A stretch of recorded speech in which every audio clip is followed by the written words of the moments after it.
It's the 40th anniversary of the Dragon Ball anime. As some of you may know, this franchise in general is a huge interest of mine.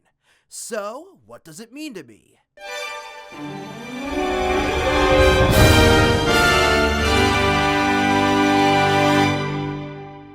Greetings, y'all! So, the original Dragon Ball anime recently turned 40.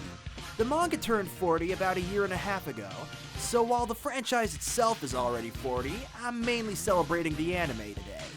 Dragon Ball doesn't really need an introduction. It's one of the reasons anime and manga are huge all across the world outside Japan. Virtually every major shonen manga or anime, from Naruto to One Piece to Bleach, and way more released since then, were inspired by it in some way. It's a way of life in Mexico where it's arguably bigger than in Japan. Goku is one of the most recognizable characters ever created. But what does Dragon Ball mean to me as a person? Dragon Ball was not the first anime I've ever watched in my life. That goes to, I want to say, Sonic X or Pokemon. However, it was absolutely one of the biggest ones that helped influence my career path.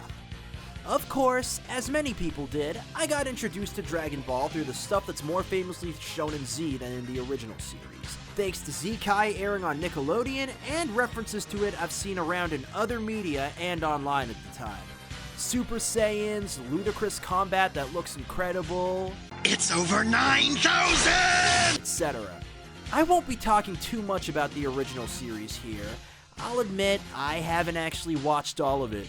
Don't f*** with Dragon Ball fans! We haven't watched the series! Shut up! Yes, I really am a huge Dragon Ball fan. I haven't fully watched the original series. I did, however, read all the manga in the original series, so I know what happens. I even own all the manga volumes. Got the box set as a Christmas present one year. It's the one thing I'll keep going back to. I have, however, seen the anime for every series that has come afterward. Dragon Ball Z, Super, Daima, even GT. I enjoyed all of them to some extent. Even GT, which is infamous among Dragon Ball fans for many reasons. But I digress. What does Dragon Ball mean to me? Well, to answer that question, we're gonna have to go into the history of the late great Akira Toriyama's career. Before making manga, he was just a dude working at an advertising agency creating posters. The man got bored of his job at age 23 and ended up quitting to go draw manga. Gotta say, I'm less than 2 months from reaching that age myself. Maybe I gotta follow his footsteps and give up my day job to chase my dreams for real. Of course, he had a career before Dragon Ball, drawing various one-shot manga, as well as his first series, Dr. Slump. But after reworking one of his earlier one-shots that seemed to be pretty popular with readers, known as Dragon Boy, Dragon Ball was born. This, of course, was what caused him to take off. Now, before even getting into the series itself, that's already an inspiring story for a fellow artist like me on its own. What about the actual series? Dragon Ball has an enduring theme of self-improvement that's seen throughout the entire series. Goku's the living embodiment of this. He resembles hard work, dedication, and defending those who can't defend themselves. I know, Toriyama intended Goku to be a country bumpkin who's really just looking for strong opponents to take on.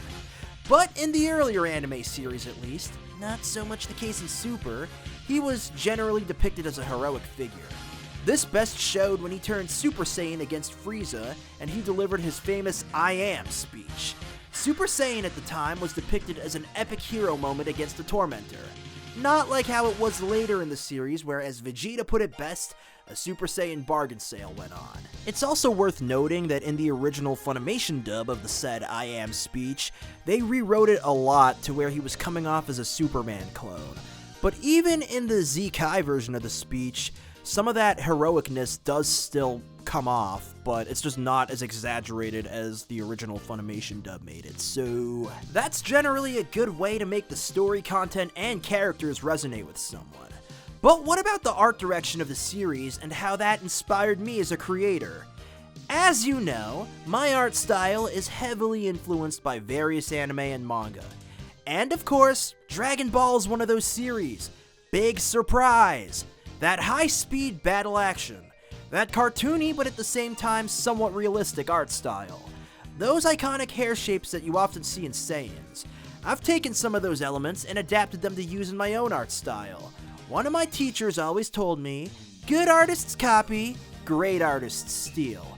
And that's what I did. I have some characters who straight up look like Super Saiyans, and I borrowed the high-action battling in my story of Entia. Even outside of that, in general I draw generally with the spiky hair that's famous with DBZ most of the time. I think, needless to say, without Dragon Ball, my career choices would be looking a lot different today. Well, that's why Dragon Ball is one of the most important series in my life. I hope you enjoyed hearing me talk about what this franchise means to me and how it shaped my life and career path. Thanks for watching this video, and I'll see you guys soon!